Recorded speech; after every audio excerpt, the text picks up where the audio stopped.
Today we found ourselves in Oregon looking for the 10 smallest towns, getting the day started, fueling up here and getting a coffee. So maybe if you are watching this in the morning, grab yourself a coffee and we'll go on this little trip together. Now, I've done 10 of these videos before.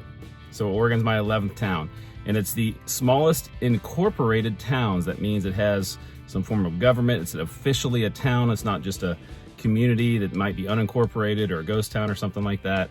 These are official towns in Oregon, and we're gonna count them down from 10 to 1, so let's get started.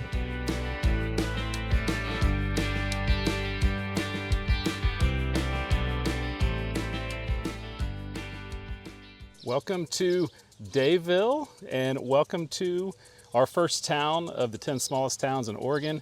Trying to dodge the sprinklers here in the morning, and it's a beautiful day in Oregon. It's a beautiful drive to get here to Dayville. I have a feeling it'll be like that for a lot of these towns, as a lot of them are kind of in the same general area.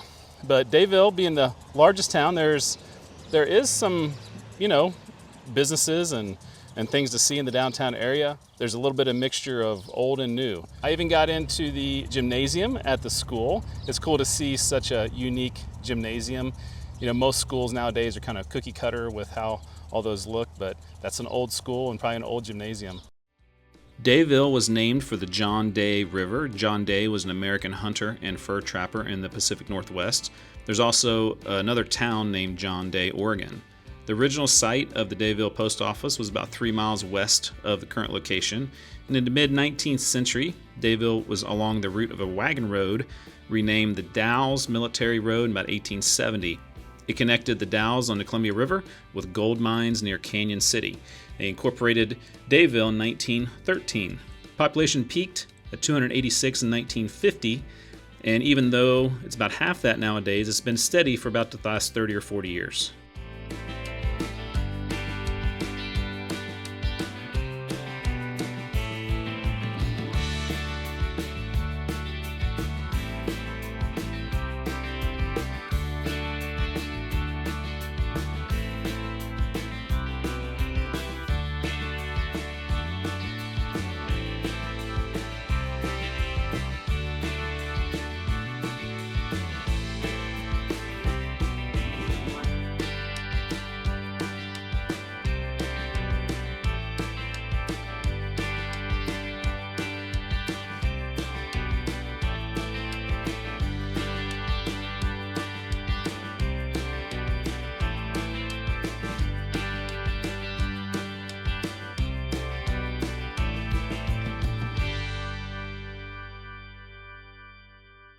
We're in Jordan Valley. We are far away from any town, not only any town that's on this list, but any town period.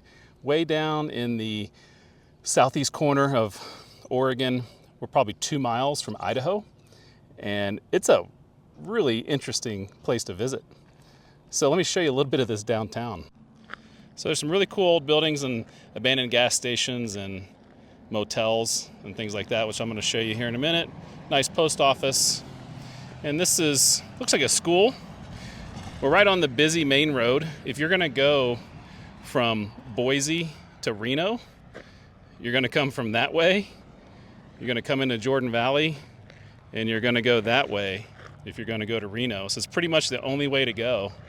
And it's a fairly, like I said, busy road, and you see a lot of semis like that. What I wanna show you is right there across the street. What is that? On this display here, they talk about the history of the town, and I'll tell you more about the history of the town in a minute, but one of the groups that immigrated here was the Basques, and one of the things they did was play handball, and this is called a fronton. And the reason that I know what that means is because I once upon a time did a video about Highlight in Miami, and they have a fronton. And so here's what it is. It's a two-sided, basically, court, and you play handball in here. So this was built in 1915. There's a sign, Jordan Valley. I'm guessing that means fronton in Basque, restored in 1997. This is a national historic place. So cool.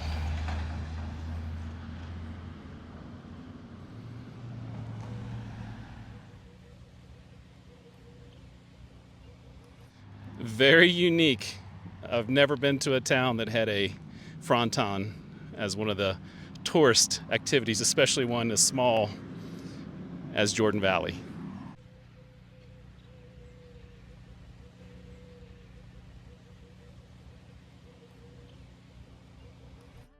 The northern Paiute people originally inhabited this area, but clashes with settlers over resources led to the Snake War from 1864 to 1868, which devastated the Paiute population. Gold was discovered in 1863 along the creek, and the area was named Jordan Valley after Michael Jordan, one of the men in the group, not the NBA player. The toll road was built to the mining area, and a small community developed, including a post office that opened in 1867. Mining declined in the 1870s, and the town transitioned to ranching. The arrival of the Basque immigrants beginning in 1889 significantly shaped the culture as well. Population declined after the 1920s, with a brief growth during mining boom in the 1970s, but since then the population has dwindled significantly in recent censuses.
We've made our way over to Summerville, kind of more in the eastern part of Oregon.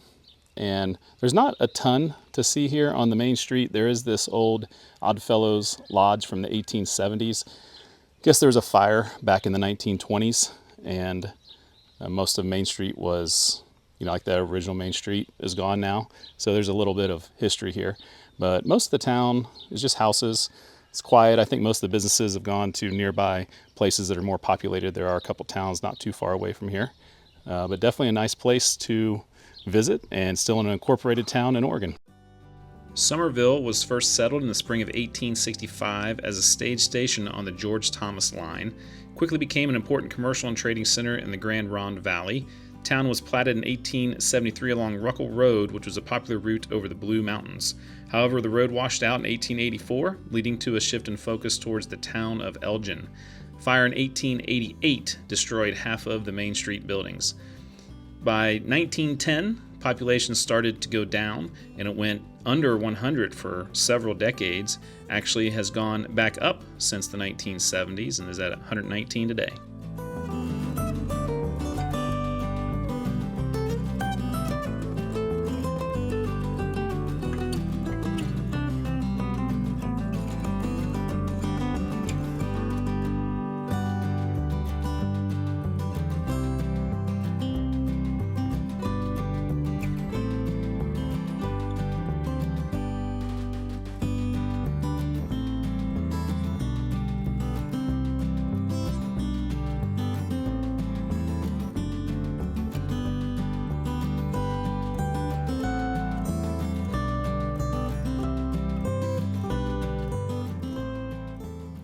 I'm here along the river in Monument, and obviously that was really important to the establishment of the community. It's a little bit out of the way to get over here to Monument, Oregon, but the drive is well worth it. Spectacular driving from I guess what you would call the main roads. There really are no main roads in this part of Oregon, but it's definitely an awesome drive into Monument. In the town, there's not a ton of like old historic buildings, but they do have a school. And I talked to somebody and they said there's about 30 people in the school, K through 12. I think they had 3 people graduate last year. So still a town, still a community that has value to a lot of people. They have a store, kind of gas station area. And like I said, just a couple of older buildings, but mostly people that are looking to find some peace and quiet and get away from the hustle and bustle. Monument's post office was established in 1874 and named for a nearby mountain or rock formation. The first school was built in 1890. The town was growing and in need of public services such as water and a marshal, and in 1904 the community requested permission from the county court to incorporate. An election was held and voted in favor of incorporation, but in passing time, the incorporation didn't continue. Then in 1946, a group of people got together to reincorporate the city, and a meeting was held to swear in a city council. In 1947, the city of Monument was once more incorporated. The decline of ranching and timber production in the area has caused many families to move. Population peaked at 228 in 1950, shortly after incorporation, and has gone down in most every census since then.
Number 6 on our list is definitely different than all the other ones because we're right next to the Columbia River. Right across the way there, that's the state of Washington, and we're here in the town of Prescott.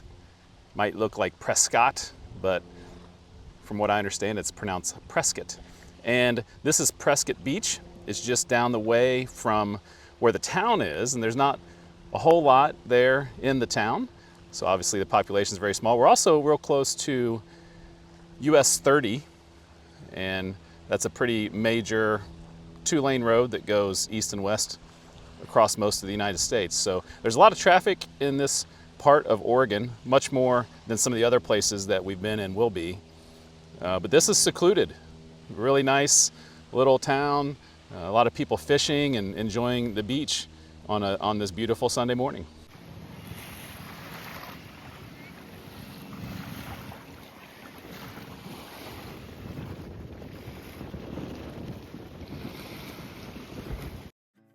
The start of Prescott is that of a mill town associated with a large sawmill that was located on the west end of town, which is now the beach. The community was named in 1905 for the owners of that mill. There's no post office here in Prescott. It was open from 1907 until 1946. Although the nearby community of Rainier was better known as the home of the Trojan nuclear power plant, the plant was in fact located less than a mile from Prescott, and in 2006 the cooling tower was imploded. Population figures were the highest in the early days of incorporation and has been between 60 and 80 for the last 50 years.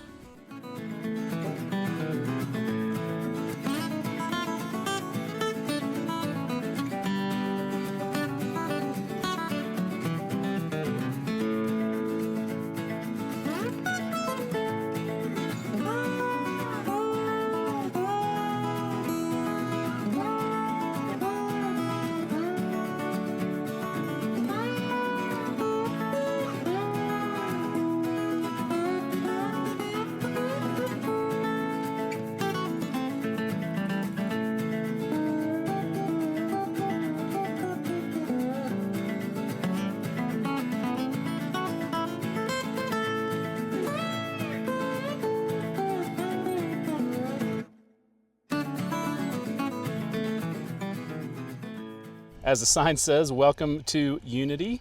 And I'm standing here on the curve of the main street. There's basically one road that goes right through town. And this is the curve. It goes from the high school on one end, curves up through the old downtown, and then there's some newer buildings kind of down the way. Kind of an interesting change from one part to the other. It feels partly like a ghost town in some of the old downtown parts. They haven't kept up a lot of those buildings like some of these other towns have. And then they do have, a market, they have a gas station, they have a nice high school. So definitely interesting stop here in Unity. The origins of the town's name of Unity comes from the agreement of many settlers to put the post office in this location. That post office was established in 1891, and a sawmill existed for some time in the early days. There's a nearby Unity Reservoir created by the Bureau of Reclamation in 1938. It's a recreational area with a state park. The town didn't incorporate until 1972, but it did gain some national attention in 2017 for being in the path of totality for a solar eclipse. Like I said, the incorporation didn't happen in 1972, so the first census is in 1980. Population was over 100 then, but has dropped off quite a bit since the 2010 census, down to 40.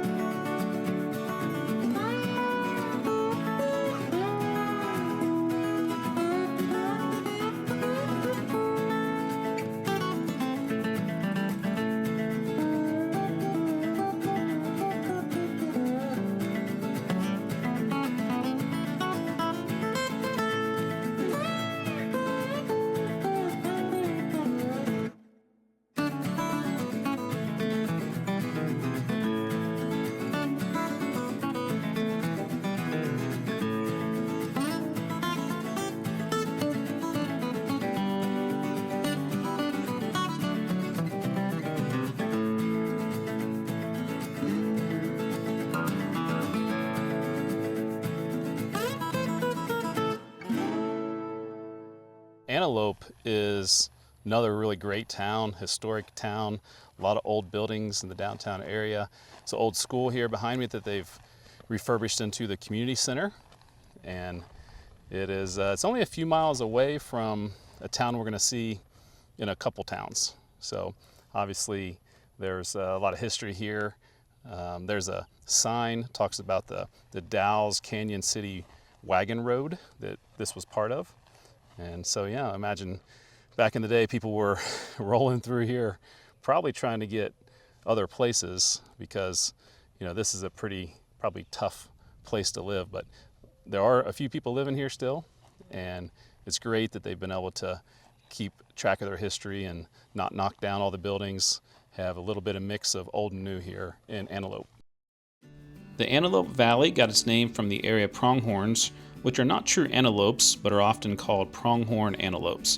The post office here was established in 1871, and the town's population peaked around 1900, shortly after the Columbia Southern Railway completed a rail line a few miles north of town. After that, the town was incorporated in 1901. Rashnish-Param, a farming and meditation commune, was established near the town in 1981. The town attempted to disincorporate in 1982 to avoid a takeover by the followers, who registered to vote in Antelope en masse and rejected the measure. The Rashnishis gained a majority of the town council in 1984, and the city was renamed Rashnish. The organization collapsed in 1985, following the discovery by authorities of criminal activity. In November of 1985, the remaining residents voted 34-0 to restore the original name, and it was restored in 1986. The post office never recognized the change of name. These events were subject of the 2018 Netflix documentary Wild Wild Country. As you can see, the population did peak there in the early 1900s and then has been very small ever since.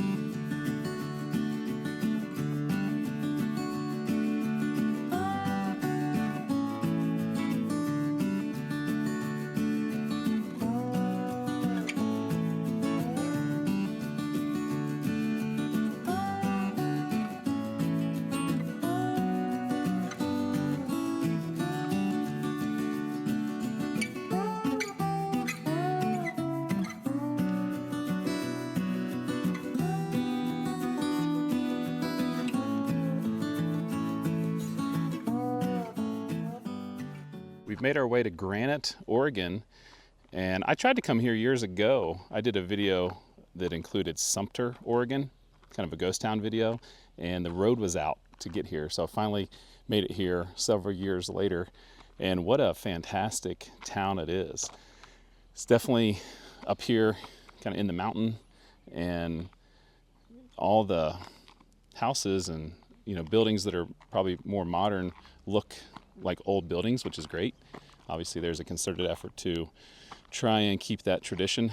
And then kind of walk down the main street, they have buildings with numbers on them, so that say WT. I'm assuming that means walking tour, and you can walk around and get information about it. I would get the information before you come, because there's no cell phone service in a lot of these places. And but yeah, awesome walking down the downtown, but also other parts of town. They have a museum.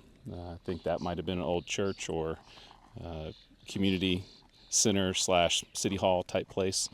And but yeah, there's still people that live here, and there's more work being done to the roads around here, so it'll be easier for people to visit in the future. The community was first established by miners after the discovery of gold in 1862. It was originally called Granite Creek Falls. And during 1863, a settlement named Granite City was established about 1.5 miles from this current location. But then in 1867, they moved it here and named it Independence after July 4th, because that's when gold was discovered here on Independence Day. However, when the community's post office was established in 1878, Independence was already being used by another Oregon city, so they named it Granite instead. They incorporated the town in 1900, and the post office stayed open until 1957. Those mining days definitely helped the population in early times, with it peaking at over 400. You can see it went all the way down to single digits for several years, and then has gone up. Since 1990, it's quadrupled up to 32.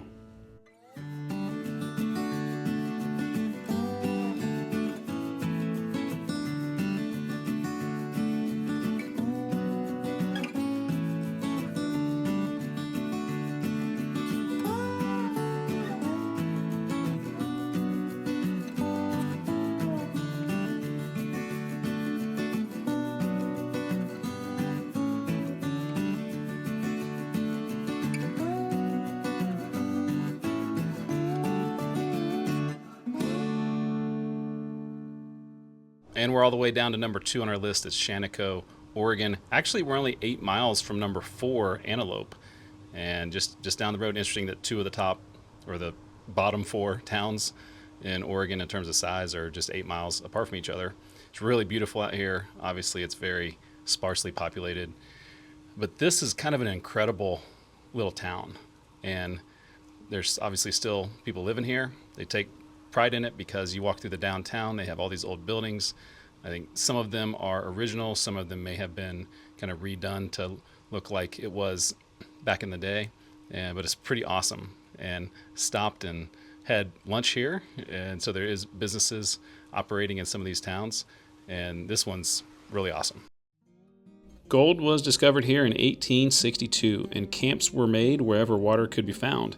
In 1867, following complaints of hostile Indians and fear of robbery of those transporting gold, the state of Oregon received a grant from the U.S. government to build a military wagon road from the Dalles to Fort Boise. Homesteaders began claiming land in central Oregon that previously had been fairly inaccessible. The town was originally called Cross Hollow, and a post office by that name was established in 1879 and lasted till 1887. One of the early settlers was named August Shaniko. The spelling of the town's name reflects local Native American pronunciation of his name. The Shaniko post office opened in 1900. Railroad also came in 1900, and the town, by that time, was known as the wool capital of the world. The residents voted to incorporate in 1902. By 1911, the railroad began using alternate routes, and Shaniko began to decline. Passenger rail service ended in the 1930s, and the entire line was shut down by 1966. There have been many efforts to turn the town into a tourist destination. However, wastewater issues prevent any large-scale efforts from forming. Local businesses operate seasonally. You can see that early population figure of 495 in 1910 when the railroad came in, went down significantly after that, and it's been around 30 since the 1980s.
Well, we've made it to the smallest town in Oregon, sort of. I'll tell you about that here in a minute.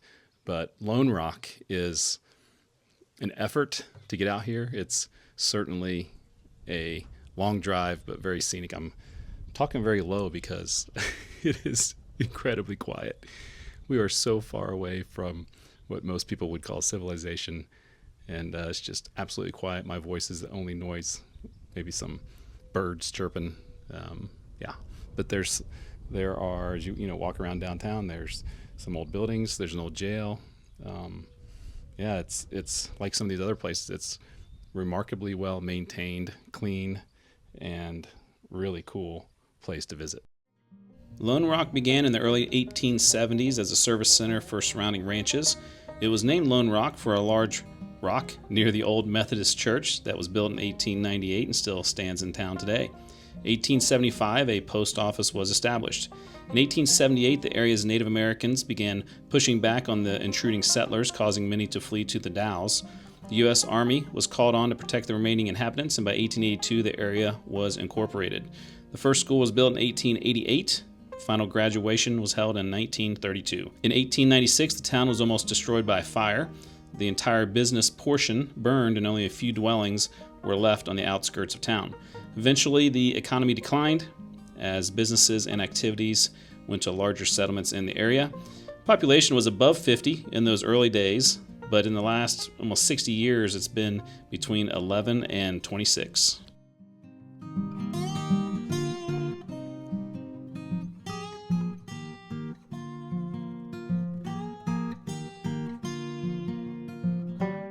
I mentioned how this was the smallest town, maybe, or sort of. So there's one more town we're going to go to, and I'm not sure if it's incorporated or not. I've read that it is, I've read that it isn't. So we're going to go there and check it out, and at least it'll be a fun little bonus town here in Oregon to check out.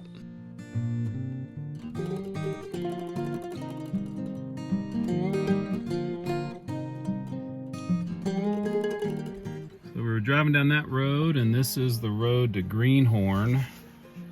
Guessing it's not a great road, but we'll find out. Greenhorn 11 miles, Granite 24. It's been a while since they've updated that sign.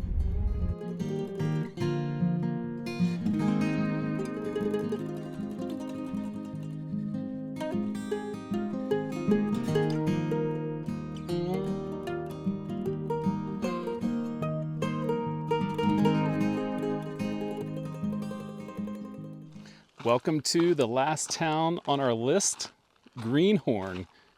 But is it really a town? I'm walking down Main Street. There is no one here. When I did my research for this video, Lonerock was the smallest one on the census.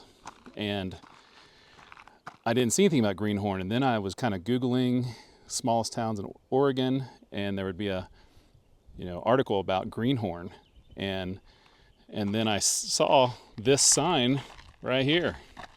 Welcome to Greenhorn, smallest and highest incorporated city, I guess, in Oregon. Has to be, or at least maybe it used to be. I'm guessing that it used to be and it's not incorporated anymore. But I don't know for sure. So somebody out there is going to have to let me know. It's interesting walking around here. There are remnants of the old buildings, but there are also new houses. So there's certainly people that live here. I don't see them anywhere. They may be inside. It's about to rain. But yeah, really interesting. Let's learn more about the history. Greenhorn is named for a distinctive green-colored rock formation that serves as a landmark in this area. It was first populated in the 1860s as miners prospected for gold in the area. Town was platted in 1904, though it lost 2/3 of its population between 1900 and 1910. The city was incorporated in 1903, had a population of 28 in 1910. It continued as a viable community until 1942 when gold mining was made illegal during World War II. Post office was open from 1902 to 1919. In the 2000 census, there were no people living here. The same was true in 2010, but in 2013 it was reported that Greenhorn had 2 residents, and then 3 residents were reported in the 2020 census. As of 2015, there was officially a mayor and 3 members of the city council, all of which do not live year-round in Greenhorn.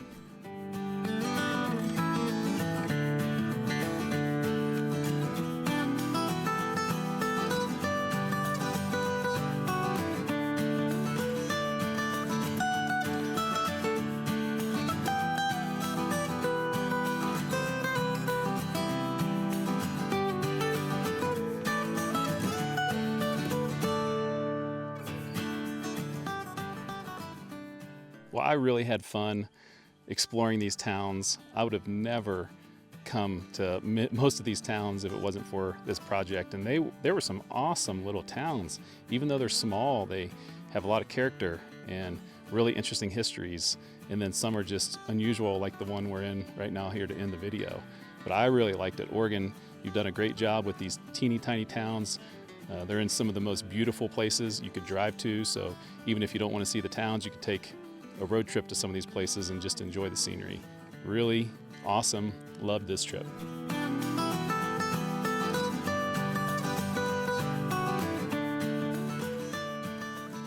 Thanks for making it all the way to the end of that video. And now that you're here, let me tell you a little bit about some of the extras that we have on the channel. One of the things you can do is you can become a member. There's 3 levels. There's the supporter level, there's the producer level, and the executive producer level. And all 3 levels have different perks, and as you are more supportive financially, there's more perks. We have extra videos every week and a lot of fun stuff going on in the member section. If you haven't done so, make sure you check out travelwithawiseguy.com.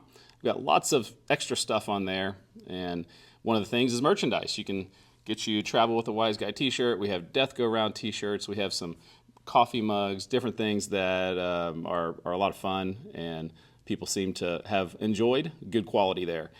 Also on the website, you can do things like check out the Google map. I have a pin dropped in every place I've done videos about, then a link to the video so you can look at the map, and maybe there's somewhere where you live or somewhere you want to go. You can check out that map, and it seemed to be a very popular thing. You can sign up for my newsletter. I do that about every 3 weeks. It's totally free.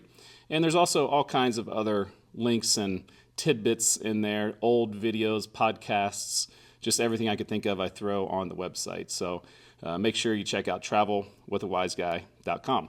Thank you for everyone who has been supportive of this channel, and thank you so much for making it to the end of this video. And now for the reason you're probably here, the outtakes. But yeah, a lot of interesting things to see here in Dayville. I can't talk.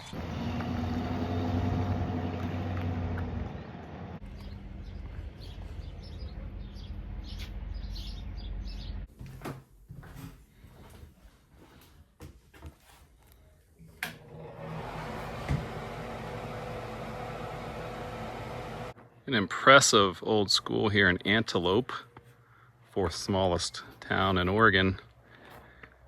And guess what they got?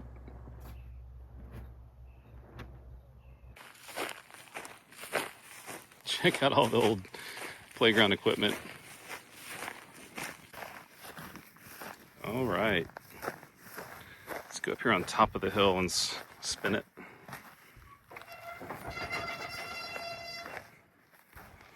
Pretty good. The angle. Is that angle by design or?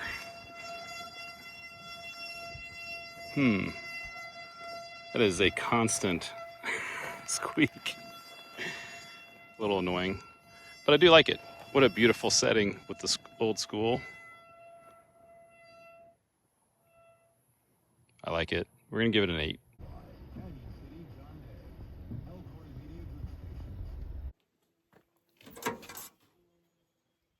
It works.